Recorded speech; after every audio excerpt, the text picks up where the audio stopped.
مومن کیسا ہوتا ہے؟ مومن وہ ہے جو خدا کو اس حیثیت سے پالے کہ وہ سب سے زیادہ خدا سے ڈرے اور سب سے زیادہ خدا سے محبت کرے۔ وہ اپنی سوچ اور اپنے جذبات کا مرکز صرف ایک خدا کو بنا لے۔ ایسا آدمی ہر قسم کے سطحی اور منفی جذبات سے اوپر اٹھ جاتا ہے۔ اس کے سینے میں دوسرے آدمیوں کے لیے خیر خواہی کے سوا اور کچھ نہیں ہوتا۔ جب اپنے کسی بھائی سے اس کی ملاقات ہوتی ہے تو اس کا سلامتی کا جذبہ السلام علیکم کی صورت میں اس کے منہ سے نکل پڑتا ہے۔ اس طرح وہ پہلے ہی قدم پر اپنا تعارف اس حیثیت سے کراتا ہے کہ وہ اس کی بھلائی چاہنے والا ہے، وہ اس کی برائی چاہنے والا نہیں ہے۔ جب گفتگو ہوتی ہے تو وہ نرمی اور شرافت کے ساتھ بات کرتا ہے۔ وہ نہ چیختا ہے اور نہ سخت آواز میں بولتا ہے۔ وہ اپنی زبان سے صرف سچی بات نکالتا ہے، جھوٹی بات نہیں نکالتا۔ وہ ایسا نہیں کرتا کہ اس کے دل میں کچھ ہو اور اپنی زبان سے کچھ کہے۔ وہ کسی سے ایسا وعدہ نہیں کرتا جس کو پورا کرنے کے لیے اس کے دل میں پکا ارادہ نہ ہو۔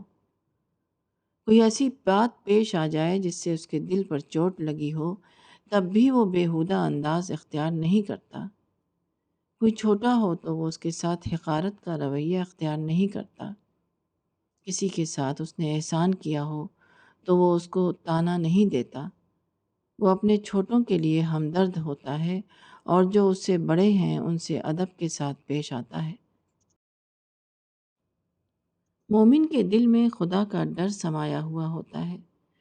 یہ چیز اس سے روکتی ہے کہ وہ کسی کو ستائے اور کسی کے ساتھ بے انصافی کرے۔ وہ ہر ایک کو اس کا حق دیتا ہے۔ وہ سخت احتیاط کرتا ہے کہ اس کی ذات سے کسی کو کوئی تکلیف پہنچے، اس کا وجود کسی دوسرے کے اوپر بوجھ بن جائے۔ وہ کسی کو مصیبت میں دیکھتا ہے تو اس کی مدد کے لیے بے چین ہو جاتا ہے، اور اگر وہ مدد کرنے کی طاقت نہ رکھتا ہو تو اس کا دل اس کے لیے دعائیں کرنے لگتا ہے۔ اگر وہ اپنے عمل سے کسی کو نہ دے سکے تو وہ اپنے دل اور اپنی زبان سے اس کو وہ بہترین چیز دیتا ہے جو وہ اسے دے سکتا ہے۔ مومن وہ ہے جو اپنے آپ کو خدا کی نگرانی میں سمجھے، جو یہ سمجھ کر زندگی گزارے کہ اس کو اپنے ہر قول و فعل کا جواب خدا کو دینا ہے، جو کمزور کے معاملے میں شریر نہ بنے کیونکہ ہر کمزور کے ساتھ اس کا خدا کھڑا ہوا ہے، جو طاقتور سے مرعوب نہ ہو کیونکہ بالآخر ہر ایک خدا کے آگے بے طاقت ہو جانے والا ہے۔